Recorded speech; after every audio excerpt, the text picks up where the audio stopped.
제가 요구받은 주제가 한국사 이해잖아요. 그래서 전체에 대한 교과를 해볼까 하다가 제 전공이 이제 조선 쪽이어서 조선 중심으로 일단 이야기를 풀어나가야겠다 이렇게 생각을 했습니다. 근데 역사가 제가 이제 조선을 주제로 하지만 항상 지금을 기준으로 우리가 이제 과거를 이해해보고 그걸 통해서도 이제 가능하면 현재는 이해와 미래의 전망 이런 것들을 늘 염두에 두면서 짚고 가는 게 이 역사학 옛날부터 존재한 이유거든요. 그런데 지금 보면 우리가 지금 어떠냐, 한국이 어떠냐 그러면 여러분이 아마 저보다 더 잘 알지 모르겠는데 정치적인 면에서는 사실은 그러니까 법에 의해서 정권이 교체되면 합법적인 민주정부가 수립되어 있는 나라입니다. 이게 너무 당연한 이야기인데 이 당연한 게 사실 당연하지 않습니다. 이게 실현된 나라가 많지 않고요. 우리처럼 식민지를 경험하고 20세기 중반에 전쟁까지 겪었는데 그리고 나서 지금 우리와 같은 정치적 상황에 도달한 나라는 거의 없습니다. 그러니까 비교 상대가 없는 유일하게 그러니까 법에 의해서 정권이 교체됩니다. 야당하던 사람이 여당도 되고 여당하던 사람이 야당도 되는 건 우리 당연하게 알고 있는데 당연하지 않은데 우리는 이제 그게 성공한 정말 드문 나라여서 사실 우리 군사 쿠데타도 한 2번 정도 겪었잖아요. 식민지, 그 다음에 전국을 휩쓸었던 전쟁, 군사 쿠데타를 겪는 나라였었는데 지금 그것을 정치적으로 벗어난 사실 거의 유일한 나라인 것 같고요. 경제력도 아마 20세기 초반에 저희가 10대 빈국에 들어가는 나라 중에 하나거든요. 그런데 지금은 어떻게 해도 20위권 전후인 것 같아요. 그러니까 지표마다 조금씩 다른데 조금 더 올라가기도 하고 좀 내려가기도 하는 정도로. 그리고 국제적 지위도 이건 이제 어떻게 국제적 지위를 어떻게 이제 판단할 거냐에 따라서 이제 여러 가지 또 판단이 있지만 아마도 그래도 한 20개 정도의 주요 나라를 꼽는다면 한국이 빠지긴 참 어려울 거다 그런 느낌입니다. 그러니까 지금 현재 한국이 누리고 있는 여러 가지 어떤 정황들, 지위들, 이 여건들이라고 하는 건 한국 역사에서 이 정도까지 가본 경험이 사실은 저희 별로 없어요. 그리고 이제 가까운 미래를 한 100여 년 정도 거슬러 올라가면 여러분이 아마도 직접 부딪히게 될 아마 여러분 책임져야 될 어떤 위치가 있을 때 부딪히게 될 한국의 상황은 사실은 지난 100년 동안 한 번도 없었던 상황입니다. 그러니까 여러분이 처음 경험하면서 어떻게 대처할 것인가를 만들어가야 될 그런 이제 상황들이에요. 선배들이 별로 이 부분에서 도움이 안 될 가능성이 많다는 거고요. 그런데 그러면서 또 한편으로 저희가 이제 전 세계적으로 유일한 분단 국가지 않습니까? 근데 이 분단 상황도 그냥 이렇게 분단되는 상황이 아니라 이게 전쟁 지역으로 분류되는 상황입니다. 가장 전쟁이 발발할 가능성이 높은 곳이어서 지금 전 세계적으로 사실은 국가나 민족의 범주를 벗어난 지역 공동체를 만들어가는 게 지금 21세기 중요한 흐름인데 지금 이 지역은 아닙니다. 그래서 남북이 지역 공동체, 그러니까 국가 대 국가로 서로 인정을 하고 지역 공동체의 전망을 바라볼 수 있을 건지 지금 짧은 기간 내에 잘 모르겠고요. 일본하고 중국도 지역 공동체로서 어떤 군사적, 경제적, 그러니까 군사적 긴장감을 낮추고 경제적으로 통합이 되고 사회적으로 서로 이해하는 형태로 가는 지역 공동체의 꿈은 아마도 아닌 것 같은 느낌입니다. 그러니까 나머지 다른 지역들이 사실은 지금 이 동북아시아에서 일어나고 있는 일들은 20세기에 이제 진행이 되고 나서 서로 같이 살아가는 것들에 대한 모색을 하고 있는 중에 우리는 이제 그렇지 않은 지역에 이제 놓여 있고요. 그런데 경제력이나 군사력은 어떻게 해도 이 지역이 세계 탑인 지역입니다. 그러니까 그러니까 힘을 가지고 있는데 서로 사이가 안 좋으니까 그만큼 갈등의 가능성이라는 게 훨씬 더 높아져 있는 상황이고 우리같이 거기서 이제 앞서 있는 쪽이 아닌 지금 우리 상대가 중국, 일본이 되면 우리가 이제 아프리카 어디쯤 위치가 돼 있고 이 정도 위치, 그 지위를 가지고 있으면 아프리카에서 탑일 텐데 지금 여기서는 그 세계적으로 보면은 우리가 굉장히 상위 클래스에 있는 나라이지만 이 지역 내에서는 굉장히 버거운 하나하나가 다 버거운 그런 이제 상황 속에서 다음 한 50년쯤 뒤에 한국이 어떤 상태가 되어 있을지에 대해서 누구도 섣불리 예측할 수 없는 그런 이제 상황입니다. 그러니까 여러분이 이제 한국 사회, 한국 국가 이런 걸 바라보면서 어떤 전망을 가지려고 한다면 참 난감한 그런 거라는 거죠. 근데 저는 이제 역사를 하는 사람이니까 그럼 당신이 거기에 대해서 참 멋진 이야기를 해줄까 그거 기대하지 마십시오. 저는 그쪽은 안 되고요. 과거에 이제 어땠다라는 이야기를 좀 해갈 건데 우선 이제 제가 조선을 하는 사람이 조선을 가보면 조선 건국이 이제 1392년입니다. 1392년 그러면 여러분은 이제 그 느낌이 없지만 저는 그 숫자에 굉장히 참 이야 정말 신기하다 이런 느낌을 가져요. 왜 그러냐면 조선이 이제 고려고요. 그 다음에 이제 고려가 이제 부딪혔던 중국의 나라가 원나라라고 하는 나라인데 이 원나라가 세계제국입니다. 지금 제국이라고 하는 국가와 민족의 공주를 넘어온 아주 광역 어떤 통치 체제를 제국이라고 이제 부르는데 제국으로 부를 수 있는 나라 중에도 인류 역사상 가장 컸던 또 가장 강력했던 그 제국이 지금 몽골 제국입니다.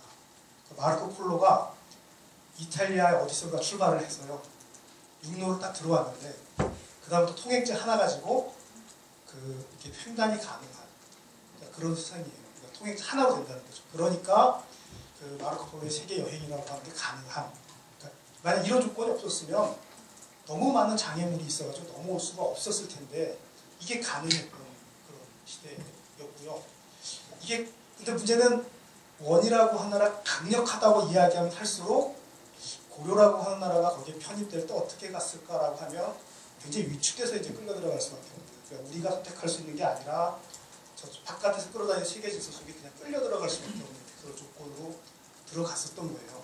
그리고 조선이 건국할 무렵은 그게 또 후반기니까 상당한 이제 혼란기입니다. 혼란기여서 중국 내에서는 계속 농민 반란이 일어났다는 거죠. 그러니까 한쪽의 독립운동 같은 건데, 그러니까 통치 체제 자체가 이제 와해돼가는 중국입니다. 그리고 통치 체제가 와해되고 일어나는 그 농민 반란군들은 우리 쪽으로 유입이 들어오는데, 그쪽 원나라 군대에 이제 밀리면 우리 쪽으로 유입되는데, 유입되는 농민 반란군, 또 이제 농민군 이렇게 얘기하지만 숫자가 한 20만쯤 됩니다.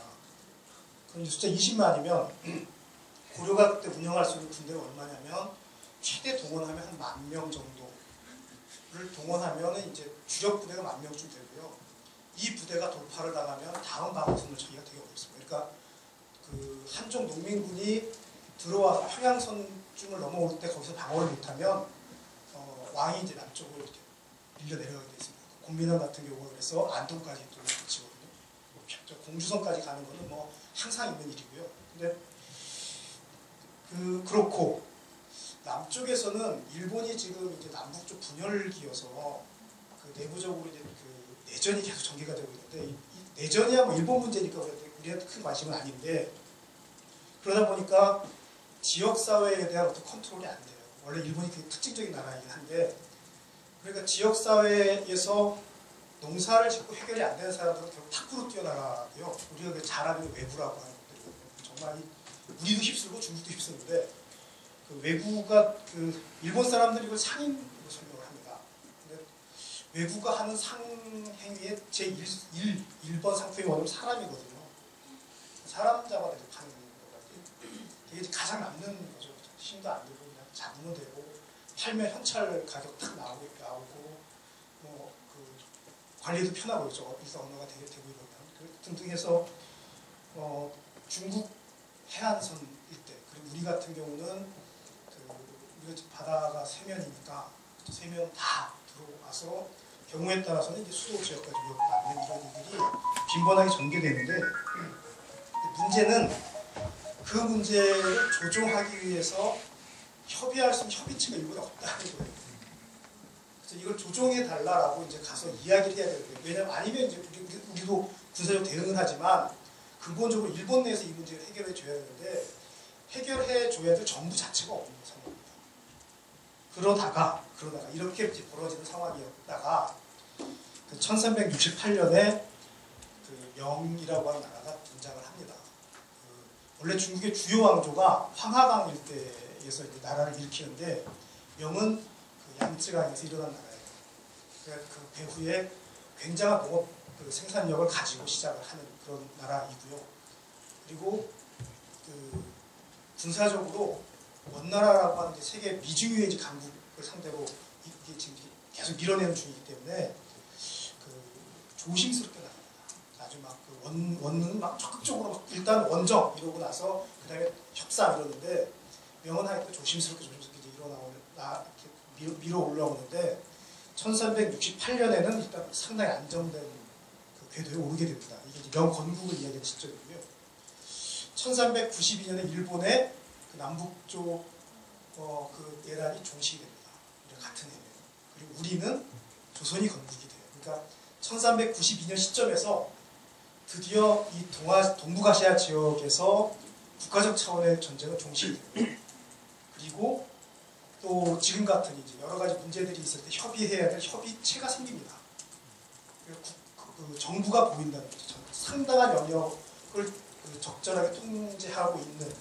그래서 일본 역사상 처음으로 동북아시아 지역의 일본 왕이라는 타이틀을 가지고 등장하는 게 그 무로마츠 바쿠의 쇼군이 일본 왕의 타이틀을 갖고 등장합니다. 막부의 장군인데 그 천황이 따로 있지만 천황은 전혀 식구가 없는 사람이니까 그 일본 왕이라고 등장하고 조선 왕, 명예 이제 황제 이렇게 해서 동북아시아 지역에 서로 이제 협상할 수 있는 또 논의할 수 있는 대상들이 생기는 그리고 이제 전쟁은 국가적 차원의 전쟁은 종식이 되는 그게 1392년입니다. 되게 신기하죠. 그리고 나서 이 세 나라가 어떻게 이제 갈까에 대한 이제 자기 나름대로의 보관들을 가지고 서로 이제 국가가 이제 운영돼 간다라고 하는 게 1392년 상황인데 지금 이제 우리 역사로 다시 들어와서 보면 중국에 통일된 왕조가 등장을 한 거예요. 굉장한 이제 혼란을 겪고 있어서 그 중국의 혼란이 우리한테 주는 어떤 문제를 협의를 못하는 상태가 몇십 년 진행되다가 이제 드디어 이제 통일 정부, 중국 전체를 지배하는 정부가 생겨서 우리가 이제 만나게 된 건데 조선은 사실은 요즘 뭐 정도전이라는 드라마 한다면서요. 저는 그걸 한 번도 안 봐서 여러 사람들 이제 귀동냥으로 이제 분위기를 듣고 있는데 거기에 이번에 묘사되는 이성계는 굉장히 무식한 분으로 묘사되는 걸 들었는데 맞나요?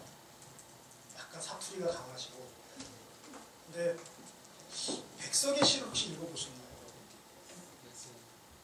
그분 시가 참 마음에 와닿나요? 유명한 시 뭐 그냥 진행해봐요. 제가 그분도 서정시를 쓴다 그러는데 그 시는 읽으면 저는 전혀 와닿지가 않아요. 말 자체를 모르겠더라고요. 함경도 사투리 갖고 시 쓰는 거예요. 함경도 사투리로 그걸 구사를 하면 도대체 이분이 말하고 있는 정서가 뭔지를 알 수가 없어요. 지금 20세기와 21세기 한국어에 대한 아주 깊은 고민이 축적이 된 그런 상태에 어쨌든 제가 이제 문과대 교수니까 문과대에서 시를 좀 본다라고 하면서 보려고 했을 때 백석시는 이해가 안 됩니다. 그냥 말이 이해가 안 됐어요. 1392년에 함경도 출신의 이성계가 신하들하고 얼마나 애틋한 대화를 나눴을까 이런 겁니다. 4대째 여진 지역에서 이분은 성장 4대째 본인들이 주장하는 4대째 여진 지역에 있었고 결혼 상대는 여진분들이었거든요. 여자분들이 대부분. 그러니까 이성계는 여진 계통 혈통이 훨씬 더 강한 거죠. 보면. 그리고 이성계의 제1 언어가 뭐였을까? 한국어였긴 할 텐데요. 함경도 이제 방언이고요. 보다 더 능숙하게 생활하는 여진말이었을 가능성이 있는 그런 분입니다. 아마도 그랬을 거고요. 그러니까 조선이라는 나라를 이제 세웠는데 운영해야 될 이 주체 세력이 이방인 성격이 강합니다. 이질적인 세력이에요. 그러니까 얼마큼 이제 공감대를 끌어낼 거냐는 건데 그 공감대가 있어야지 국가가 운영되는 거니까 그럴 때 이제 아주 이제 이질적인 그런 세력이 이제 나라를 세운 거고요. 그리고 이제 조금 더 자세히 설명드리겠지만 유교 국가거든요. 이게 또 완전히 이제 달라진 거예요. 불교 국가였던 천년 불교 왕조인데 여기가 거기에 이제 유교 국가라는 전혀 또 낯선 아이디어로 접근이 들어가요. 그러니까 안 그래도 세력 기반이 약한 세력이 다시 또 아주 낯선 아이디어로 국가를 운영해냈다고 이제 나서는 굉장한 이제 모험을 하는 건데 근데 이제 그 전에 이제 제가 이제 국제정세기를 좀 하기로 했으니까 좀 보면. 이건 이해가 되시죠? 강남왕조고 신흥 세력이고 일본의 일왕이라고 이야기하는 세력이 등장했다. 이성계입니다. 이게 좀 사진 얼굴 부분을 좀 이렇게 보여줄 수 있으면 참 제가 좋은 사진이 없어서요. 비교적 그 맹장 분위기는 아니죠. 그렇죠? 이성계가 한 번도 전쟁에서 진 적이 없는 그러니까 김화병하고 싸우건 농민 보병하고 싸우건 아니면 일본의 아주 이 단병 적전에 능한 세력하고 싸우건 종래는 이겨냈던 단 1패도 없는 그런 굉장한 지휘관인데 표정이나 이런 것들은 상당히 그런 느낌이 안 들어요. 그러니까 아마 그래서 덕장이다 이런 얘기를 많이 쓰는데 아마 그럴 거다 이런 느낌이 드는 거예요. 이게 지금 제가 이제 이 지도는 프랑스 사람이 그리고 우리가 번역을 한 지도예요. 그러니까 일부러 마음에 안 들지만 일부러 프랑스 사람 지도를 가져왔습니다. 외국에서 그리는 이제 이 지역을 나타내기 위해서. 근데 한반도 지역이 중국의 통일 왕조가 등장했을 때 어떤 일이 이제 벌어졌냐 그거를 이제 보여주기 위해서요. 이거는 한나라입니다. 한나라인데요. 한나라하고 부딪혔던 게 우리나라에서 조선이에요. 옛날 있던 조선, 고조선을 이야기하는 거고 그 고조선이 한나라하고 부딪힌 결과는 놀라운 승리였습니다. 몇 번의 놀라운 정말 빛나는 한이라고 하는 게 로마와 더불어서 아시아 지역을 더 지배한 그 한, 그 다음에 유럽 쪽의 그 제국인 로마 이렇게 대치됐던 제국인데 몇 번의 아주 빛나는 승리는 있었지만 결국은 멸망당한 겁니다. 당이에요, 당. 세계적. 한족이 세운 나라 중에 가장 빛나는 그 나라죠. 시부터 시작해서 당 상체로 있는 도자기 등등 인류 문화에 있어서 다른 레벨, 그러니까 전 세계 문화를 다른 레벨로 끌어올린 그렇게 평가되는 이제 제국인데 이 제국하고 공격적으로 맞섰던 그 나라는 고구려입니다. 여러분도 그래서 안시성에서 했던 뭐 양만춘 장군 등등등등 또 이렇게 기억을 하실 건데요. 물지문도 우리가 기억하는 좀 훌륭한 그 전승의 장군들을 기억하는데요. 결론은 고구려가 역사 지도에서 지워지고요. 고구려의 지배층은 티베트 지역까지 끌려가서 거기에 살게 됩니다. 그리고 이게 이제 송나라는 중국의 왕조 중에서 상당히 군사적으로 열세에 있는 제대로 통일 왕조를 이루지 못해서 거란의 요나라 또는 여진의 금나라 이런 쪽한테 지역을 이렇게 분할당하게 그쪽들하고 이제 대치하면서 유지가 됐던 경우인데 우리가 고려를 놓고 유연한 외교 하면서 특정한 나라에 굴하지 않고 이렇게 잘 적당히 대처했다라고 얘기할 때는 구체 조건이 그럽니다. 통일 왕조가 없으니까 우리가 한쪽에 가는 게 아니라 필요하면 금에도 또 송에도 그 거란의 요에도 그 사절을 보내서 적당하게 이제 고래 지위를 낮추기도 하고 높이기도 하면서 이제 또 거래하기도 하면서 이때는 버틸 수 있었어요. 원인이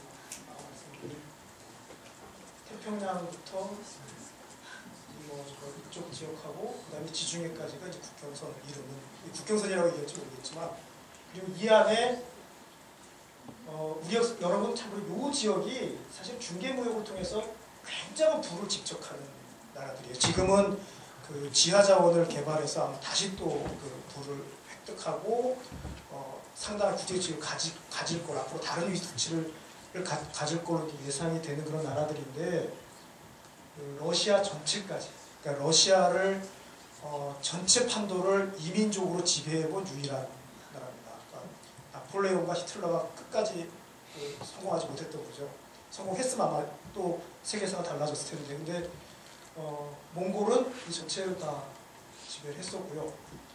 여기에다 대고 우리가 이제 무력 도발을 한 거죠. 저기가 너하고 정치를 타협하지 않고 군사적으로 대립하겠다라고 선택한 결과 한 40년 동안 전면전이 벌어지고 인구의 4분의 1이 소멸됩니다. 거기에서 가장 끔찍한 기억인데 그걸 겪고 난 뒤에 이걸 대체하고 등장하는 게 중국인데 지금 다시 한번 정리를 하면 돼요. 통일왕조가 있고 그때 한국에서 지배적인 그 정부가 있을 때 국가가 있을 때 그렇게 썩 유쾌하지 않은 경험을 가졌었다는 겁니다. 그리고 지금 이제 조선이 1392년에 등장했을 때 이건 다른 왕조하고 달리 지금 조선은 어떤 경험을 갖고 등장하는 거냐면 원고려 관계라고 하는 게 현실의 경험인 상태에서 조선이 등장하는 거예요. 그리고 나서 어떻게 갈 거냐. 이건 정말 이제 국가 운영과 관련된 그 계획이나 비전이 없으면 이게 버티기가 쉽지 않은 그런 상황이에요. 이게 명입니다. 그렇게 아주 큰 나라는 아니지만 명의 판도도 보면 이게 대체적인 판도지만 지금 이런 지역까지 지금 그 행정 시스템을 갖추고 있어요. 그런데 지금 조선은 지금 이런 명하고 고려 때보다 더 올라간 국경선으로 해서 압록강, 두만강 선을 놓고서 이제 갈등을 벌이게 되는 그런 이제 상황입니다. 그렇게 이제 진행이 될 거예요. 그래서 어떻게 할 거냐 고민이 되는 거죠. 근데 참 신기한 게 이성계의 전직이 뭐냐면 왕이 되기 전에 장군이잖아요. 그리고 한 번도 안 졌어요. 전쟁에서. 그게 무슨 뭐 작은 규모의 군대하고 싸우는 적도 있지만 그 대규모 10만이 넘는 그 중국군하고의 전쟁 경험을 가진 분이에요. 그런데 그런 분이 이제 어떤 선택을 해갈 거냐는 건데 철저하게 싸움을 피하려는 게 선택입니다. 선택은. 그리고 그 제가 이제 배경이 설명이 될지 45호실이죠. 넘어가야 돼요. 어쨌든 조건이 이런 겁니다. 자, 이제 전쟁하지 않는 세상이다. 어쨌든 이성계는 전쟁하지 않겠다고 선택했어요. 자, 그러면 교역을 하거나 이래서 이제 그 국가의 부를 이렇게 집적해야 되는데 명나라가 그 대외적으로 자신이 없으니까 폐쇄 정책을 취합니다. 허가받은 사람만 올 수 있어요. 폐쇄 정책을 취하니까 그 고려가 했던 것처럼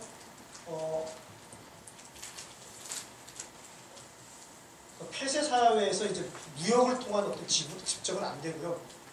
이제 농사를 지어서 가야 되는데 농사 조건이 그 양자강 이남, 양쯔강 이남 이제 강남 국가니까 그 명나라의 중심 그쪽인데 제가 그 80년대 중반쯤에 그 지역에 홍수가 난 적이 있습니다. 양쯔강을 넘쳐서. 그래서 병작지에 한 15분의 1 정도가 침수가 된 적이 있어요. 근데 저는 그거에 놀란 게 아니고요. 15분의 1의 면적이 남한보다 넓더라고요. 침수된 논의 면적이 남한보다 넓으니까 정말 어이가 없는 거죠. 15분의 1쯤 되는 건데. 그러니까 그럼 도대체 논이 얼마큼 넓은 거야? 거기 논 농사는 어떠냐면요. 습지고 온도가 10도보다 항상 위쪽이에요. 그러니까 그냥 그러니까 거기는 모내기라는 게 없어요. 그냥 뿌리면 돼요. 그냥 뿌리고요. 추수할 때도 조건이 좋은 데는 그냥 꼭지만 따내요.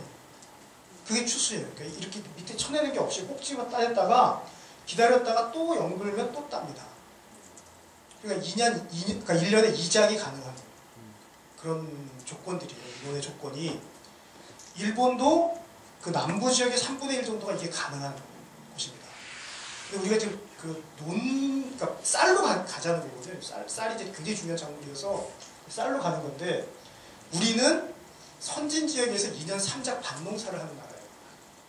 쌀로 가겠다고 선언했는데, 그리고 이제 쌀로 가는 이유가, 쌀이 정말 이쪽 쪽이 인구가 나중에 굉장히 많이 늘어나잖아요. 그게 쌀이라는 게 작물이 가면 힘이 있는 건데, 지질이 나빠도 돼요, 농사가. 그러니까 물만 있으면 그냥 뿌려서 뿌리가 내릴 수 있고요. 그 다음에 지력이 나빠도 물에다가 거름을 풀어버리면 돼요. 그러니까 좀 조건이 나빠도 그냥 되는 데다가 병충해도 가고 잘 자라고 많이 열매도 많고요. 그리고 양도 많습니다. 그래서 정말 기적의 작물이죠. 그러니까 지금 주변 국가가 이 작물 중심의 그런 어떤 경제적 운영으로 전환을 하게 되면 우리가 밭농사를 고집해서 갈 수가 없어요. 그러니까 농사는 필연적인 건데, 문제는 우리는 15세기까지 전 농경지의 30% 미만만 농이라는 거예요. 제가 이제 이거를 중국이 9등급으로 세금을 부과를 해요. 지역마다 등급을 부과해서. 근데 한국 정도, 조선반도 정도의 토질이면 중국에서는 등외입니다. 9등급이 아닌 거예요. 저렇게 돌도 많고 산도 많은 곳에서 무슨 농사까지 짓고 세금까지 부과하냐, 이게 중국 판단입니다.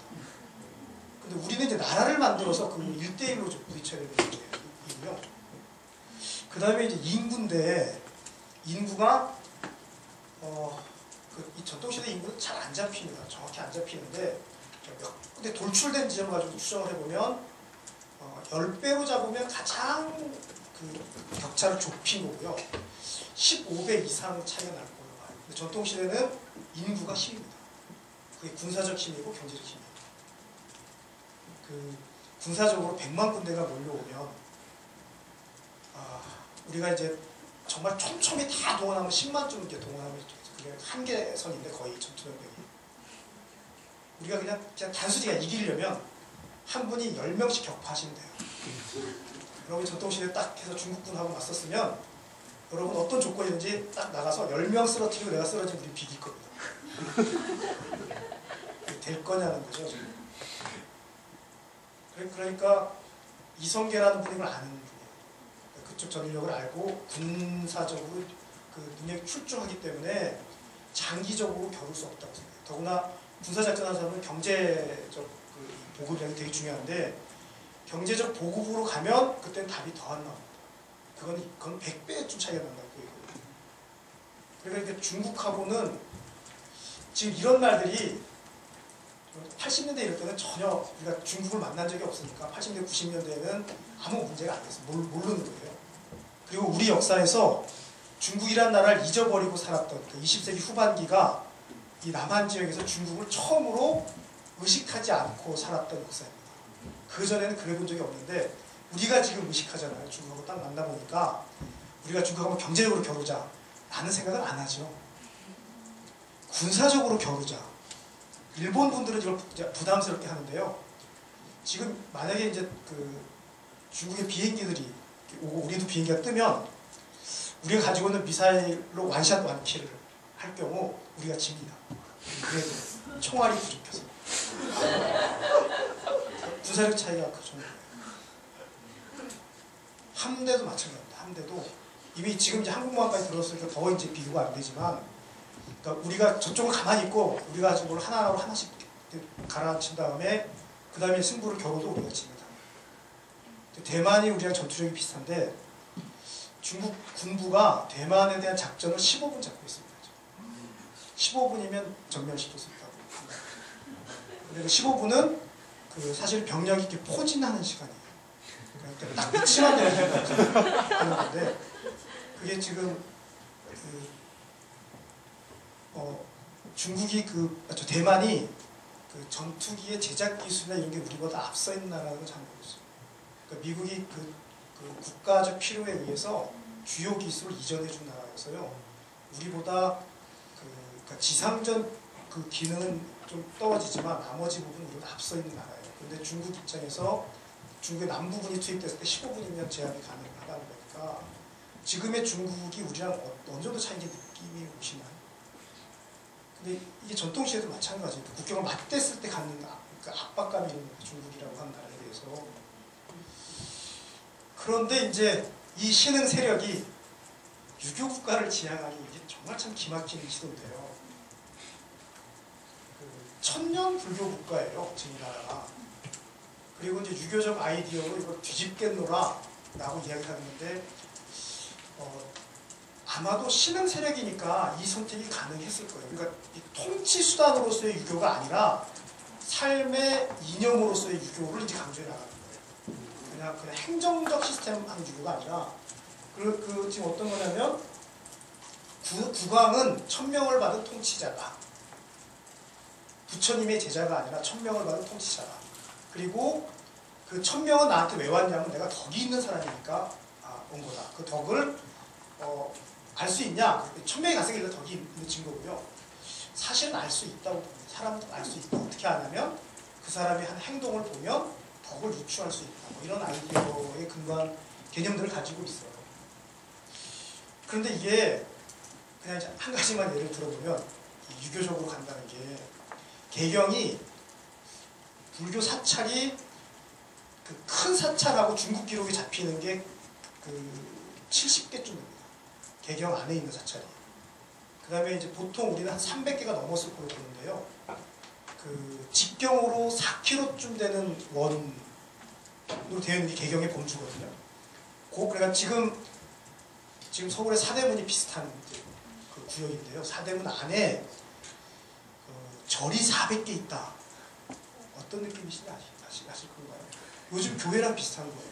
한 집 건너 교회 이런 식으로 한두 집 건너 사찰이 있는데 여기서 뭘 하는 거냐면 모든 행사를 할 때 결국 그 절을 거칩니다. 사람이 죽으면 불교식으로는 잔치를 베풀어야 돼요. 왜 잔치를 베푸냐면 49일 동안 저쪽 서방 정토로 가는 판단을 받게 돼 있어요. 49일 동안. 그게 그래서 49제 이런 말이 나오는 건데 7일 간격으로 큰 잔치, 그 다음에 그 사이에 매일매일 하는 잔치, 그게 이제 법석이라고 해요. 시끌시끌하게 되기 때문에 지금 우리말에 남아있잖아요. 야단 법석이라는 말이. 그게 법석을 하는데 시끄럽다 이런 걸로 남아있는 거예요. 그러니까 이 49일 동안 이분에 대한 여기서의 어떤 업을 판단을 하는데 그 업 중에 좋은 업을 쌓으면 좋은 데로 갈 거니까 남은 수원들이 마지막으로 결사적으로 선행을 베푸는 거예요. 그래서 막 잔치를 베풀고 거지 들이고 누구는 와라 먹이고 이제 난리를 펴는 거예요. 그러니까 절이 한 300개가 넘어간다는 이야기는 거지 되시는 분이 아무데나 방문하시면 돼요. 그 절에 가서 난 먹을 거 내놔라. 더구나 내가 먹어줘야 선업이 쌓이잖아요. 그러니까 당당하게 드실 수 있는 거예요. 근데 한양이 되면, 조선이 되면 도성 안에 절이 하나도 없어요. 아예 안 짓는 거니까. 근데 왕실의 이제 여자분들이 그걸 고집을 하셔가지고 그 절들이 시 외곽에 세워지는데요. 예를 들어 회암사는 한양 도성에 33km예요. 그럼 이제 거지 되시는 분이 한 끼 해결하기 위해서 33km 걸어가신 다음에 한 끼 해결하고 33km 걸어 들어오시면 70km 걸으셨잖아요. 돌아오시는 순간 다시 또 굶어 죽을 판인 거예요. 그러니까 이게 불교국가에서 유교국가 간다는 게 제가 극단적으로 보이죠. 이런 거예요. 완전 다른 어떤 걸 지향해 가는 이제 그런 걸 부딪히는 건데 잘 됐을까요? 뭐 이런 거죠. 잘 됐을까요? 그러면 답을 아시는 거죠. 자, 그다음에 중국에 대해서는 우리가 황제국을 선포하면 싸우겠다는 겁니다. 전쟁 황제 하나밖에 없으니까 황제국을 선포하면 이제 싸우는 거고요. 원과 고려 관계에서 그 고려는 어떤 나라였냐면 사위의 나라예요. 황제가 있고 그 밑에 여러 왕들이 있고 그 왕들의 따님하고 결혼하는 게 고려 왕입니다. 그러니까 부마국 이렇게 그런 건데, 그러니까 지위가 왕은 왕이죠. 여러 왕 중에도 그 몽골의 왕으로 임명된 사람의 딸하고만 결혼해야 되는 왕의 조건이 그거니까 고려왕의 조건이 그 등급의 나라예요. 그러니까 되게 왕 중의 지위가 그렇게 썩 높은 지위는 아닌 거죠. 그래서 조선을 만든 사람이 그러니까 황제를 선언하면 전쟁이니까 그렇다고 해서 지금 같은 고려 때의 지위는 싫고 요구한 조건이 어떤 거냐면 그러면 왕 중에 제일 높은 게 뭐냐? 이게 친왕입니다.